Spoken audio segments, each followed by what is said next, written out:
Well, good evening, River of Life. Well, I want to take a moment and I want to just thank, on behalf of my mom and our family, I just want to thank our church family for your amazing outpouring of love over the last week. It means a lot to us, and I just want to thank you for that. I also wanted to mention to you, some of you have asked about the memorial for my dad, and that is going to take place on October 7th. At 3 p.m., and we have actually moved the location from here to Christian Life Center. They have been very gracious and told us that we could move it there because we have no idea how many people are going to come. And so we wanted to make sure that anybody who does come, we have space for them. And so we would love to have any of you there that are able to make it. And it's going to be a great day of being able to honor my dad. And again, we just appreciate you very much and your outpouring of love towards us, and so thank you. And I also want to say thank you to Pastor Seth because he had a lot that he had to work with last weekend with a bunch of us being gone, and so did the rest of the team here. And then he offered to step in and preach this weekend, and so I did not know where I would be at this point, so I took him up on that, and so you're going to get to hear from him in just a few moments. But before that happens, I do want to just take a moment. We are so incredibly blessed to have with us in the house Ted and Ida, all the way from Malawi. And so I'm going to ask you guys to come up here. Come on.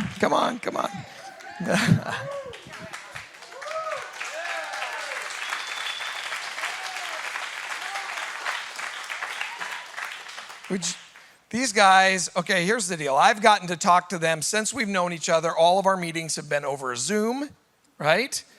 And just yesterday was the first time that I got to see them face to face and have like more real conversations in the last 24 hours or so.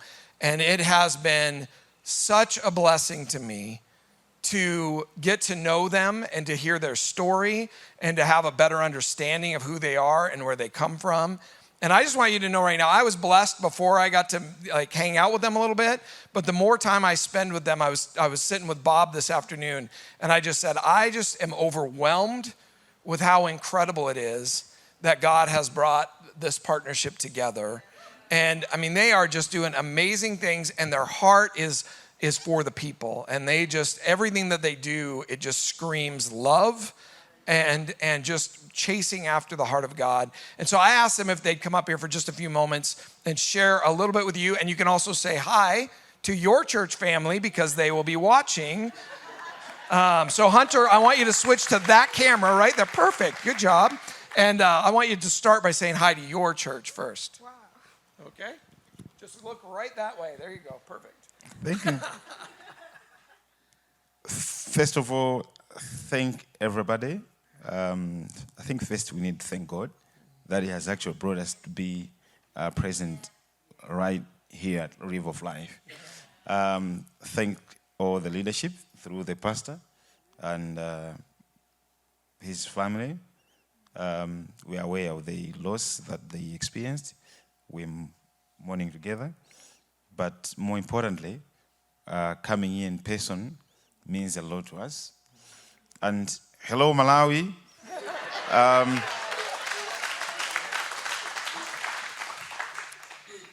We are finally right here in person. So I know you're watching us. So I'll speak a bit of language, local language. Tabwera kuno ku Live of Life. Takati kuona pa TV. Koma lero tiri nkati muno kupembeza limodzi and tironyadira kwambiri ndikhulupiranso nanu munyadira kuti tiri kuno. In brief, what? Want me to translate that for you? Yes, can you do it? All I'm saying is that we have been watching the videos, but today is a blessing that we are here in person, present. And the love of the people here is so overwhelming. Everybody is very nice. Can't believe it. Some of them aren't that nice, but we won't. Give it glory to God. Thank you so much.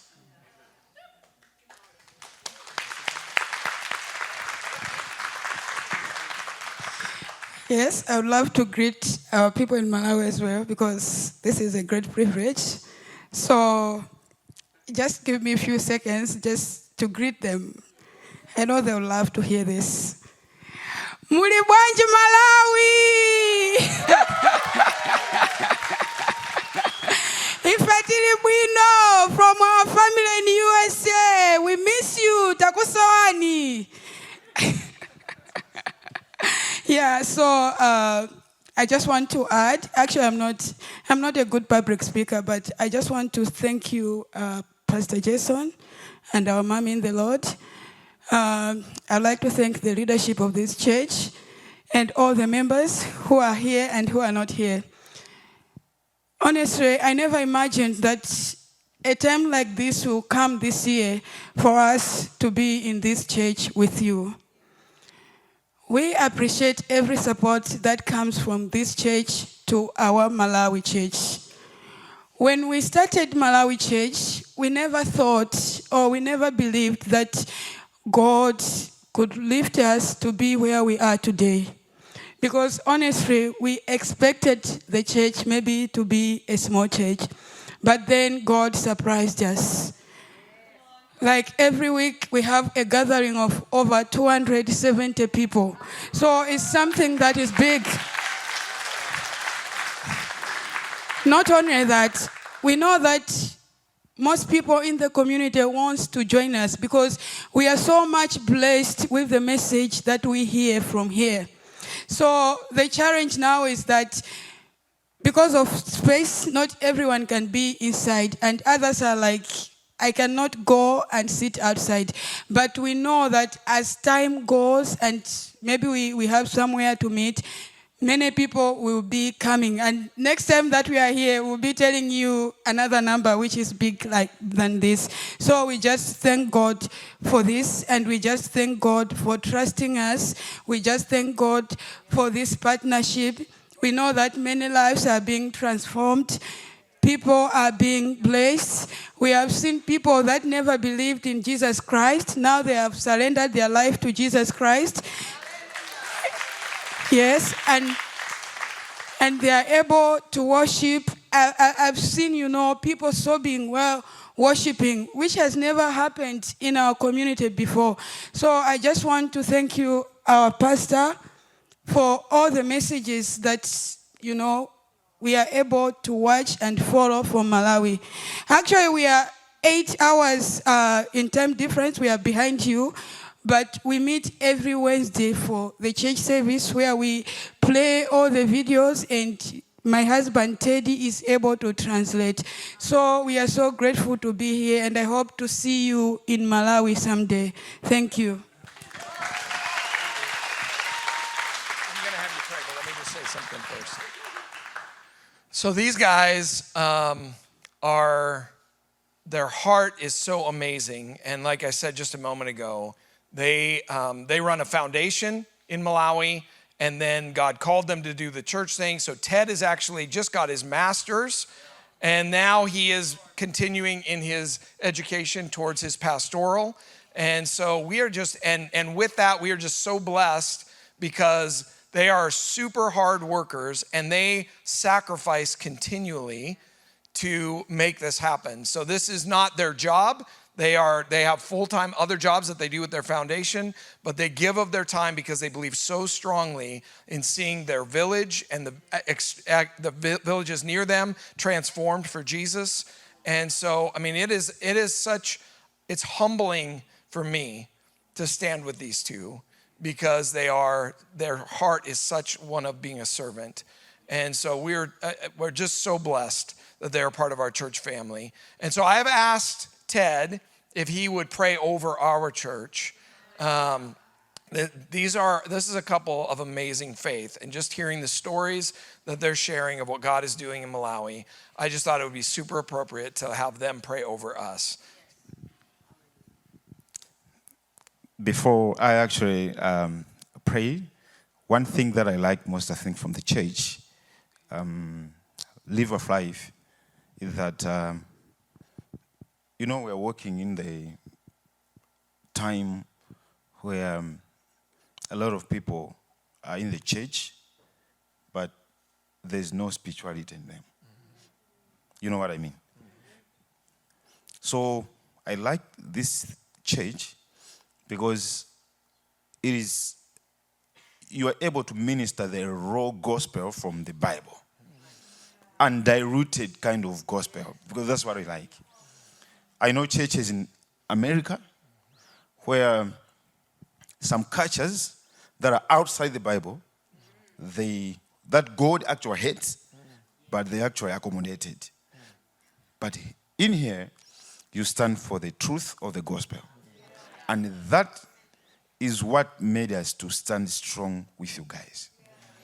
Because undiluted Christianity, undiluted gospel is what Jesus is about. No shortcuts, nothing broken, nothing missing.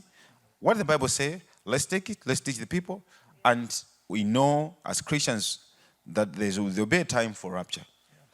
So we are not raising a half-baked Christians, but we are raising full gospel spirit-filled people that are ready to serve Jesus as he is. So that's what makes us to stand and appreciate what you are doing here. So I wanted to make it clear that standing in here, fellowship with you is an honor. Because we know we are not only gathering as a religion kind of meeting, but as spirit-filled people of God. So we really appreciate. It's not easy in a society like your society. We have to face it. But standing for Christ against all odds, against all whatever teachings or over whatever, it's not easy. So it's our prayer that God will strengthen the church, will strengthen the people, and bring more membership, because that's what God wants us to do. Hallelujah. Can I read into prayer? Yeah, absolutely. Let's pray. Our Heavenly Father, we are here to appreciate, give you glory, praise unto your holy name, O Lord. Because you are the God who is the owner and the finisher of our faith. You are the author and the finisher of faith, as the Bible says. We are here, Father God, to glorify and sanctify your holy name. Thank you, Jesus, because you died for the lives, Father God, like our own lives. The salvation that is given for free to us. Father, we are here to appreciate you. Because without your death, without the persecution that went through, we wouldn't be here standing, Father God. We are people with so many weaknesses, but because of your strength, we are uplifted. We are standing, Father God, to give you glory, give you praise unto you. Most importantly, Father God, we are here to honor you because of our friends, our family friends here in Missoula. Thank you so much, Father God, because you know that the church in Malawi and the church here in Montana, we are standing for you, Jesus. And by your strength, we know that we'll be able to stand against all the arsenals, all the weapons that are fashioned from the pit of hell. In the name of Jesus, Father, I pray for the blessing and expansion. And Father God, honoring everything that comes up here in the name of Jesus. We know, Father God, the Bible says you are not the author of confusion. So whatever, Father God, comes from the confusion is not by you, it's from the pit of hell. So we break every chains of demons, every association of the darkness. Father, we are not giving space from this gathering, Father God, from the church in the name of Jesus.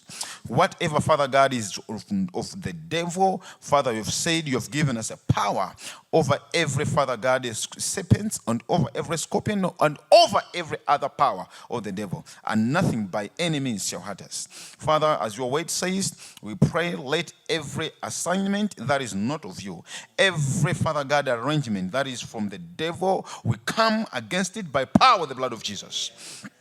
We speak the love, O Lord, as Father God, your word says, you are not the author of fear.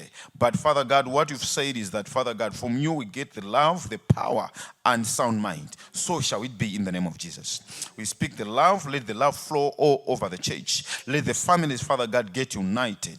As the word says, Father God, as the days are evil, Father God, help us to stand strong in faith, because without having faith in you, Lord, we will not make it. Thank you, Lord, because you have strengthened us. Thank you, Lord, because you are keeping us strong as well. And we give you glory and praise unto you, Father God, for every blessing that we have received from you. And we trust you, Father God, that you'll keep blessing the church. You'll keep blessing with new members. You'll keep, Father God, blessing the families, the children, and everybody. So that, Father God, in no way the devil will penetrate. That's why, Father God, we honor you. We give you glory, give you praise unto you. Thank you, Father God, for everybody who is here today. And may our worship, Father God, be acceptable before you. Not to honor ourselves, not to honor everybody, but to honor yourself. As the church stands for the message that make Jesus famous. Thank you, Lord, because we are here standing to make your name famous. So shall your name be made famous in every street, every place, and through our works, through our means, O Lord. Let everybody's conduct, O Lord, behavior be, Father God, the true identity of what Jesus teaches us. Thank you, Lord, because we trust that we have heard our prayers. We honor you, we give you glory and praise unto you. In Jesus' name, Father God, we have prayed. Amen. Amen. Wow. Bless you, brother.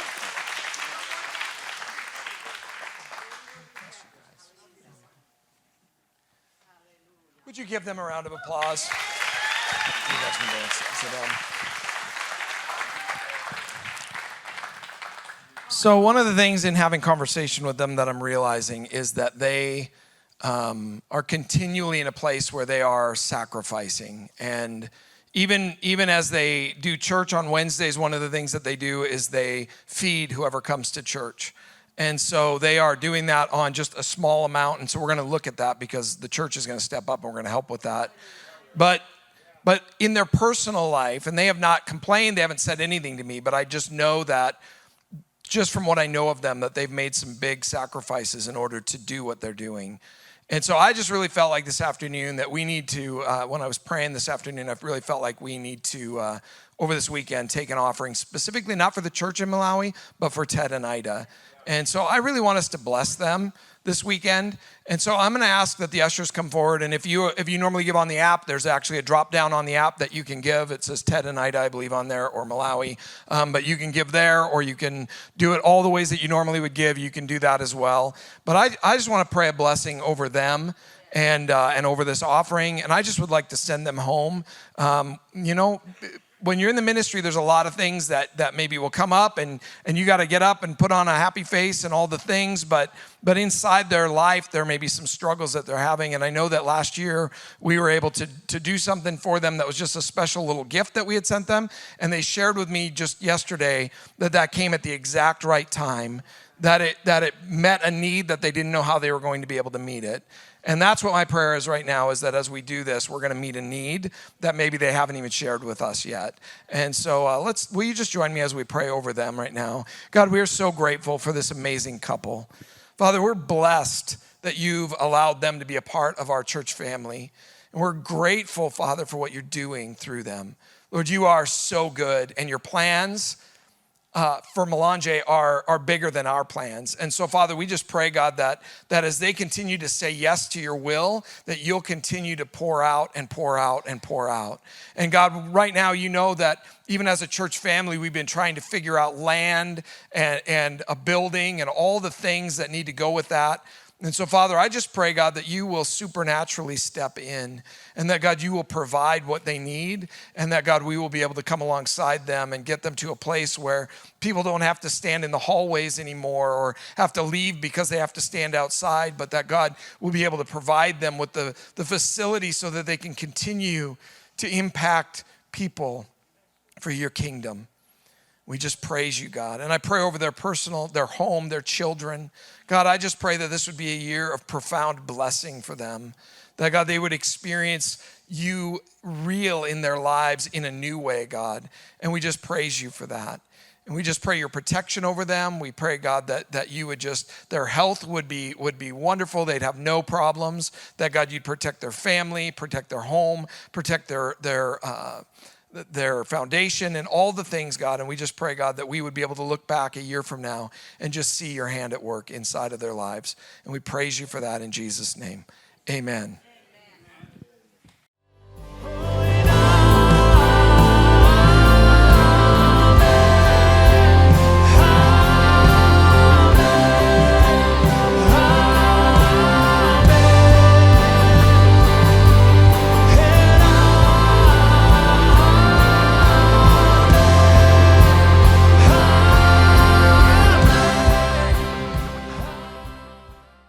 What's up, church?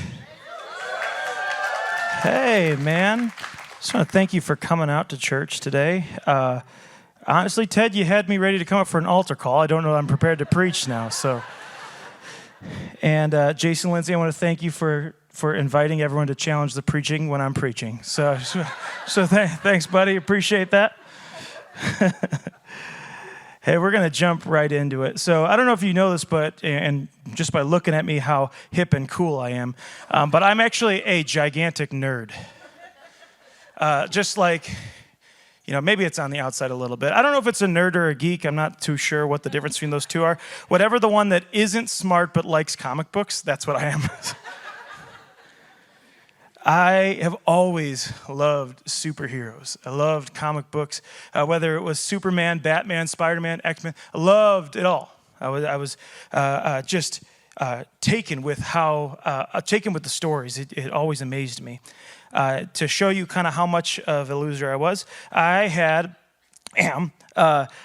encyclopedias that described characters' origins and their powers in like intimate details. Don't judge me, all right? I wasn't exactly a cool kid. My wife can attest to that. We grew up and went to school together. She can attest I was not super cool. I wasn't exceptional in any way, and honestly, I think that might have been why I was, drawn to comic books, because essentially comic books are about an ordinary person that something extraordinary happens to, and then suddenly they're given this supernatural ability, and they can do incredible things. I definitely had moments when I was a kid, where I was, imagining what it would be like if I was, bitten by a radioactive spider or exposed to gamma radiation, What if I found out one day I was really an alien and I could fly, The daydreams of a 10-year-old, right? It would have been incredible, but never did wind up having that extraordinary event. Can't shoot, spider webs or do anything like that. Not cool like that. However, I did become a Christian, which is an extraordinary event, and something amazing happened. And the Bible says that when I met Christ, I was given a supernatural ability, and so were you. So today we're going to talk about that. What is the Christian superpower? Well, the Christian superpower is that we can live in a world full of filth and sickness and corruption, moral depravity, and we can brush shoulders with it every single day, and yet we can remain clean and unblemished. That's amazing. It's amazing. I know you're like, why couldn't it have been flight?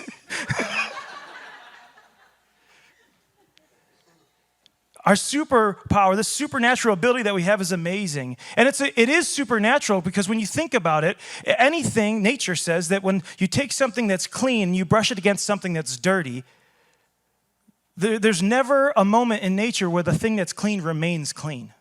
For instance, if I were to give you a white t-shirt, just pristine white t-shirt, and say, hey, put this on and go brush up against my truck. Now, my truck is the rusty, dirty one out there. It's got bird poop all over it, never wash it. It's out there. And so if you brushed up against that, there's nothing that you could do to that t-shirt to keep the dirt from getting on it. And I've seen all the fabrics that wick away dirt and all that stuff. It doesn't work. If you brush up against it, you're going to get dirt on it because it's what nature says. And yet, we have this supernatural ability that says that we can walk through a world that's full of filth, and we can go past it, we can brush shoulders, we can dive deep into the mud, and yet we can go on the other side and we can remain pure and white as snow. What an amazing ability that we have. The first person to show this ability was Jesus. Scripture says he came from heaven, and in Hebrews it says that he was tempted in every way. Jesus brushed shoulders with sinners. He ate at the table of tax collectors. He touched the leper, and yet he remained pure. Jesus was exceptional. We read about him being tempted, and in the very first time, he goes into the desert and he's tempted in all these different ways. The devil is speaking to his human nature, and yet Jesus is able to choose God over sin. For the first time, someone is able to consistently, always, every single time, without skipping a beat, he chooses God over sin. Hallelujah. He was holy all the way to the end.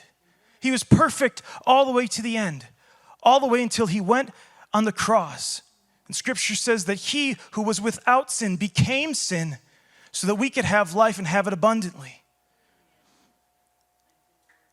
That abundant life that it's talking there, that calling that we're called to, abundant life isn't like, hey, we're having a great time. It's an abundant life, meaning you are living it holy. You are living up to this expectation of holiness.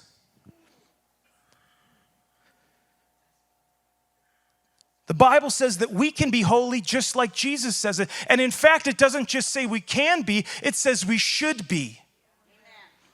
In 1 Peter chapter 1, verse 14 through 15, it says, as obedient children, do not conform to the evil desires you had when you lived in ignorance. But just as he who called you is holy, so be holy in all you do. For it is written, be holy because I am holy. And then Jesus confirms this expectation of perfection in Matthew 5:48, when he says, you therefore must be perfect as your heavenly Father is perfect. Jesus sets a standard that the life that we're supposed to live to, the holiness that we're supposed to live to, is the standard set by our Father in heaven. That is extraordinary. Every one of us looking around at each other like, man, we could never live up to that. We could never live up to that perfection, and yet we're called to it. The truth is that we can't live up to that perfection. We can't ever even move towards that perfection without accessing a supernatural ability that Jesus had. Peter tells us how we get that supernatural ability in 2 Peter 1, 3 through 11. Would you turn there in your Bibles? If this were a comic book movie, this is our origin story. Hey, we're going to read the scripture. Ted, would you come up with us? We're going to read this passage, and Ted's going to read it in Chichewa, right? Is that right? All right. I'm going to give you a microphone here. Chichewa. All right. I'm messing it up, but that's okay. All right. 2 Peter chapter 1, starting at verse 3. His divine power has given us everything we need for a godly life through our knowledge of him who has called us by his own glory and goodness.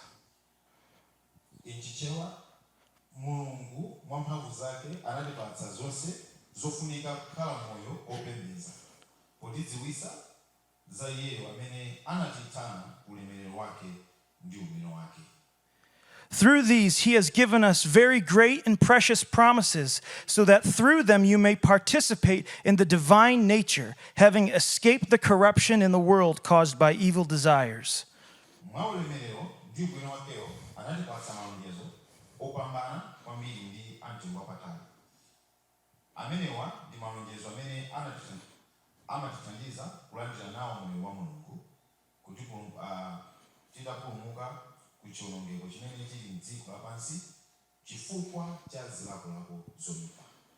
For this reason, make every effort to add to your faith goodness, and to goodness knowledge, and to knowledge self-control, and self-control perseverance, and to perseverance godliness, and to godliness mutual affection, and to mutual affection love.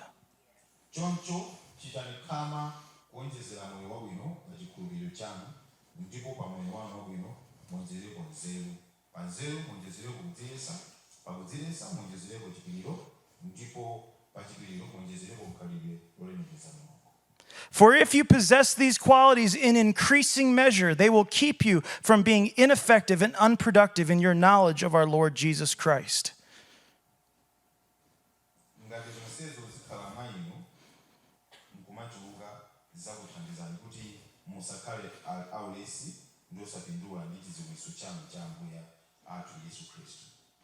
But whoever does not have them is nearsighted and blind, forgetting that they have been cleansed from their past sins.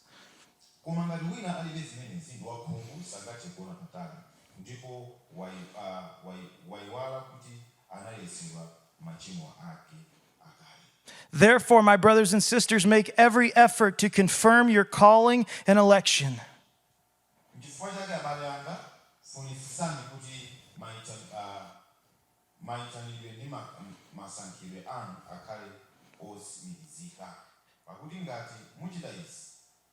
For if you do these things, you will never stumble, and you will receive a rich reward in the eternal kingdom of our Lord and Savior, Jesus Christ.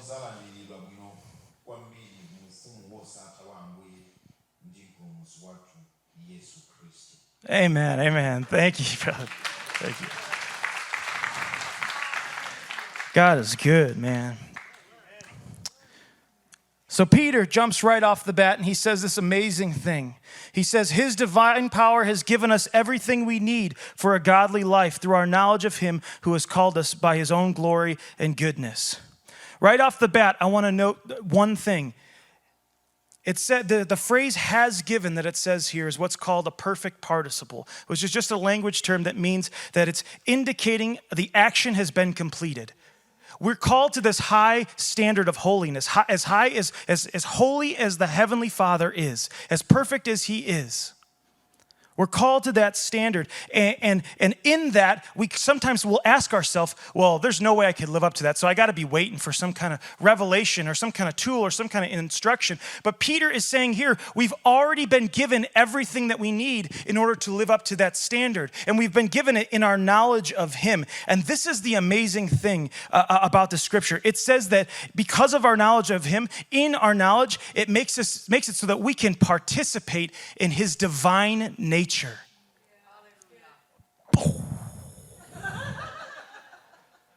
That we can participate in his divine nature.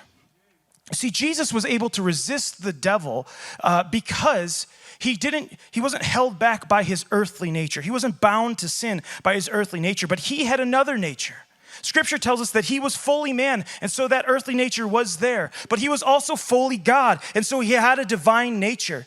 And that divine nature gave him the ability to choose. You see, Jesus wasn't incapable of sin. Oh, now I'm going to have people in my office here. So, Jesus wasn't incapable of sin. He could have chosen to sin. Otherwise, he wouldn't have been tempted. He was fully man and fully God. He had two natures. And so he's taken out to the desert and he's brought there. But Jesus' gift, his supernatural ability, the thing that made him different was that he had the freedom to choose God. And when we come into a knowledge of Jesus, not I heard his name on the radio, but when we come into an intimate knowledge of Jesus, when we experience that faith moment where we call on his name and he forgives us of our sin, we are able to participate, according to Peter, we are able to participate in his divine nature. Come on, church. So that begs the question, does that mean that when we get saved that we won't sin? No, it doesn't. It just means that when you sin, it's not your nature, it's your choice. You're choosing to sin. Sin is written into the DNA of human nature. Our nature is to choose what satisfies and gratifies our earthly nature. Michael Jackson sang a song about it. Why, tell them that is human nature, right? He sang the song. I like living this way. Right? Come on, Sierra, get up. No, I'm just joking. It's part of our human nature. Sin is grafted into our human nature. You'll never notice that as much as when you look at a small child. I have a 4-year-old child, and he's a dirty, rotten sinner. Current thing, he's struggling. I love my son more than anything, but man, he's a sinner. His current struggle is plagiarism. He'll start singing a song. It'll be Baby Shark or the theme song for the show Paw Patrol. And he'll stop singing and he'll say, I made that song up. And I'll say, no, you didn't. And he'll be like, yep, I did. And I'm like, that's a blatant lie. Like, nope, I made it up. Even as small as 4, he's got lies in his heart. The best advice my dad was a pastor for many, he still is a pastor, has been a pastor for many years. My favorite piece of advice I ever watched him give to a parent was he said, you will be a better parent when you realize that your child's a sinner. Ooh, that was for somebody in here. We are born sinners. We are born into the earthly nature as a sinner. But when we are saved, when we come into that knowledge of Him, our nature changes. Jesus called this being born of the Spirit in John 3. In John 3:5, he says that we can't just be born of water, but we have to be born of the Spirit. And then he tells us why in verse 6. He says, flesh gives birth to flesh, and spirit gives birth to spirit. So that means if we are born of His Spirit, then we are sharing in His nature. If we're born of the Spirit, then we share in the nature of the Spirit.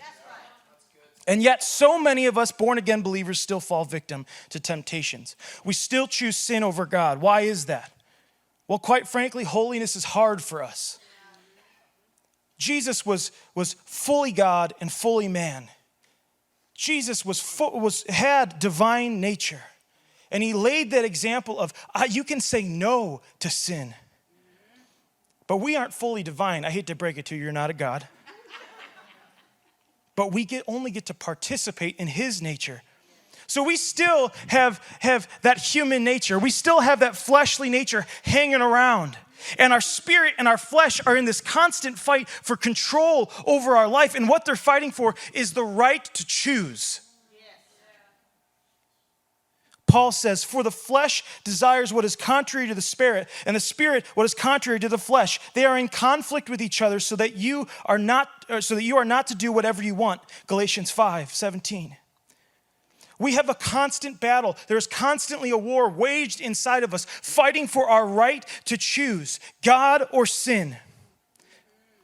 And so because of this battle that's taking place within us, we have to continue to feed our spirit. And that's what Peter tells us to do. He says, for this very reason, make every effort to add to your faith. What Peter's talking about, he's not saying that your faith isn't enough. Faith is necessary. Your faith is everything. However, what Peter's saying is, you have to continue to feed your faith. You have to continue to grow your faith. Because if you stop your faith at the moment that you meet Jesus, then you're missing out. You're missing out on the supernatural ability that is our inheritance as co-heirs with Christ. When we add to our faith, we're leaning into His divine nature, and we're leaning away from our earthly nature. Faith is the requirement. It's the base, that moment of knowledge, coming into our knowledge of Him, expressing that faith. That's the starting point. And then we grow our faith, and this is what Peter says we have to add. He says we have to add goodness. Romans 12 says, hate what's evil and cling to what's good. There's a lot of people's faith, they haven't gotten around to adding goodness to it. What that means is that the patterns of our life have to change. If you look at your life and you say, from the moment that I met Jesus, I kind of still live the same way that I was. I just really prayed a prayer. Then you're missing out on your spiritual gift. You're missing out on your inheritance. We're called to separate ourselves from the world, not by walking away from the world, but rather walking through the world and choosing God. James says, therefore, get rid of all the moral filth and evil that is so prevalent and humbly accept the word planted in you, which can save you. James 1. Basically, choose what is good. We have to add goodness. We have to add morality to our faith. Then Peter says to our goodness, we should add knowledge. And this is talking about our knowledge of God. On a broad scale, we have to know what the Bible says about God. We have to know who it says that he is. And on an intimate scale, we have to know what the voice of God sounds like. That's the biggest struggle that just me as a pastor, when I talk about what's your relationship with God look like, it's the biggest struggle that I find is people say, I don't know what God's voice looks like or what it sounds like. I don't know what to listen for. But you only get that way by familiarity. You only get that way by coming to know who he is. And one way to think about it is I live thousands of miles from my dad. But I had 32 years of growing close to him and developing a relationship with him. I know him like just on a close level. I've seen how he reacts to situations. I've seen what he's spoken. And so, despite the fact that I live, 1,000+ miles away from him, there are situations throughout my day that I come into contact and I'm like, I know what my dad is saying right now to this. I know what his voice is saying. And there's sometimes where I'll call him and sure enough, he says exactly what I thought he was going to say. The same thing with my wife. I know how my wife's going to react to a situation. I'm familiar with her. I've put in the time to know who she is. And so when something happens, before I even, call her and tell her, I know what her reaction's going to be. The same is true with God. There will come a time where God is going to start speaking and you're going to hear God's voice. But if you're at the place where you're like, how do I get started in this? Grow to know who he is. Dig into his word. This is him speaking. This Bible, it is him speaking. Grow and know the nature of who God is, his characteristics, what he's like, how he reacts to situations, what the words that he would speak. And I promise you, in your next time when you go and you meet God in your prayer closet or when you seek him over a situation in your life, you're going to say, I know what God is saying. I can hear his voice saying it. Grow in our knowledge, and to our knowledge, Peter says, add self-control. Are you practicing self-control in all areas of your life? In your words, do you have control over your tongue like James talks about? Do you have control over your emotions? Are you the type of person that, depending on the situation, you're either high or you're low or you're all over the place and you have no control? Having self-control is something that we have to add to our faith, and it's something we have to practice.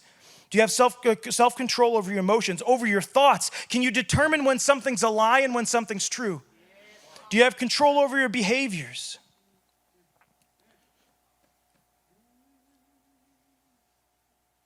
Peter says, add to self-control perseverance. Is your belief remaining steadfast through your circumstances? Add to your perseverance godliness. This is an interesting one. The word for godliness here is really more accurately translated as piety or religion. And I know religion can be a dirty word. Like we don't talk about religion. In fact, often we say that this is about relationship with Jesus, and it's not about religion, which is true. Because our understanding of religion is that it's a list of rules and regulations of how that we can be saved, how we can work out our salvation on our own. And that's just not what it's about. It's about a relationship with Jesus. However, the word religion just means devotion to God. It just means being devoted to the obligations that come along with your relationship with God. I was talking to someone not too long ago, and they were saying that they don't believe that they should be faithful in their tithe. And they said, God, that's religion. That's religion, God, having there be an obligation on my relationship with God to give 10%, that's religion. And my response was, every relationship that I have in my life, I have obligations. I have obligations to my wife. She doesn't get 10%, she gets all of it.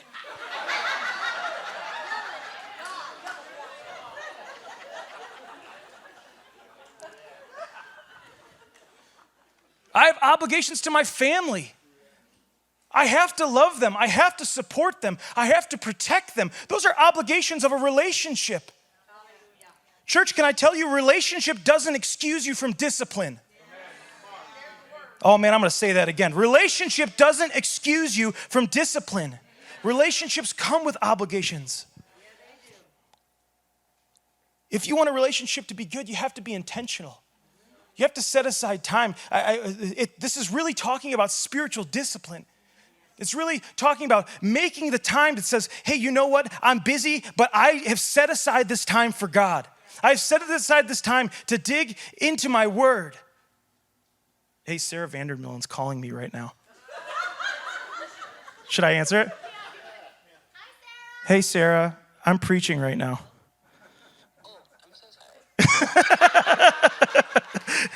I love you, Sarah. Talk to you later. That's really funny. Okay, where was I? Obligations, thank you. Yeah, she's on my worship team. That was a pastoral moment. We have to be intentional with our relationships. I have to be intentional with my wife. And can I tell you, we have to be intentional with our time with God. If you hear something, hear this today. God's love language is quality time. That's what it is. He's like, hey, come spend time with me. Add to godliness mutual affection, which the NIV changed this to mutual affection because it's really translated brotherly kindness. So we'll go with brotherly kindness. Add to it brotherly kindness. Are you being kind? And then lastly, add love. Paul says that without love, we're just a clanging gong. Add to your faith. Grow your faith. Feed your spirit. Your flesh is constantly desiring to be the thing that makes the choice. But we have to fight off our flesh. We have to beat ourselves into submission, not physically, but spiritually. We have to beat our flesh into submission, and we do that by adding to our faith. Add to it perseverance and godliness and discipline and kindness and love. Add to your faith. And Peter says this the most amazing thing here.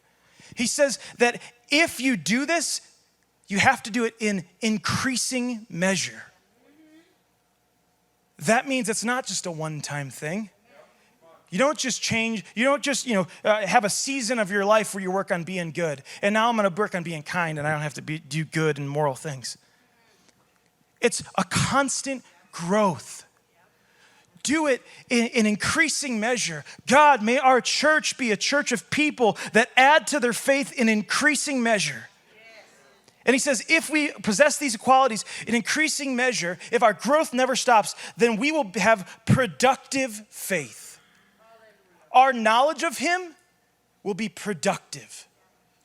It will be effective. God desires a faith that's productive. In John 15, he says that Jesus says that he's the vine and God is the gardener. And that God is going through the vine and he's looking for branches that aren't producing fruit. And when he finds a branch that's not producing fruit, he cuts it off. And then when he finds a branch that is producing fruit, he prunes it back so that it can grow more fruit. God desires productive faith. And when we add these things to our faith, God will come along and he'll be like, man, that's a good branch right there. I'm gonna prune it back here and watch this situation, watch this pruning. It's gonna take him and he's gonna add even more to their faith. And as we do that, as we grow and grow and grow, we are developing our supernatural ability. We're developing our superpower. Because then, in the heat of the moment, when sin pops up and temptation pops up, we fed our faith enough that we can look it in the face and say, I'm going to choose God.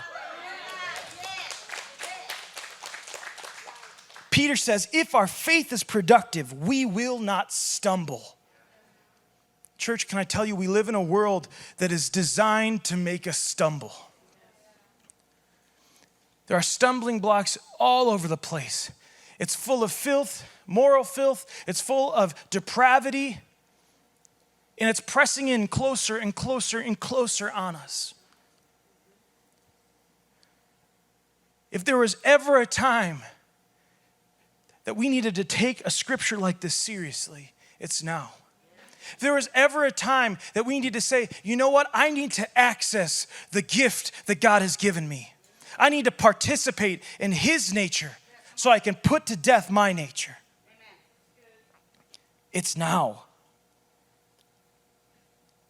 And we have that amazing promise that if we do it, we won't stumble. I want you to hear what I'm saying. I am not saying that you will never make a mistake. Because we do. Sometimes the flesh wins. And I thank God that when that happens, we have grace and mercy. God's provided for that moment. He knows it's going to happen. It's why he sent his son to die on the cross, so that we can receive mercy and forgiveness when we fall short. But the beautiful thing is when we come back to God with a repentant heart, he picks us back up, and he doesn't push us back down the line. He says, continue on towards the goal. Continue on. The goal is perfection. The goal is holiness. That's where we're trying to reach. Strive for that goal. And if you fall down, my son's mercy will pick you back up. And you can keep pressing on. Maybe you find yourself here today and you say, you know what? I have messed up. I haven't been taking advantage of that. Maybe you're the type of person that you prayed a prayer once. And you said, I've just never done anything else with it. I thought that was enough. There's mercy for us. There's forgiveness for us. But I want to challenge you right now. Embrace God's mercy and then add to your faith. Grow in increasing measure and watch what God does in your life. Amen? Amen. Let's pray. Father, we thank you for who you are. We thank you, Lord, for this calling that you've received, that you've given us, that we've received, Lord. I thank you, Lord God, that you have called us to something greater than we could ever imagine, Lord. And you've supplied us everything that we need in order to live up to that, Lord God. I pray, Lord, that we would embrace our knowledge of you, Lord God, that we would take that moment of faith that we have, Lord, and we would just add to it, that we would build it up, Lord God.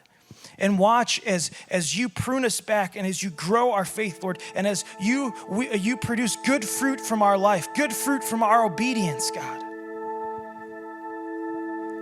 I pray, Lord, that we would never stop, Lord, but that we would continue to add an increasing measure, Lord God. And I pray, Lord, that when we stumble, that your mercy would be quick and your hand to help us up would be quick, Lord. I thank you for that. God, we give you all the praise and all the honor. In Jesus' name. And everyone said, amen. Hey, would you worship with us?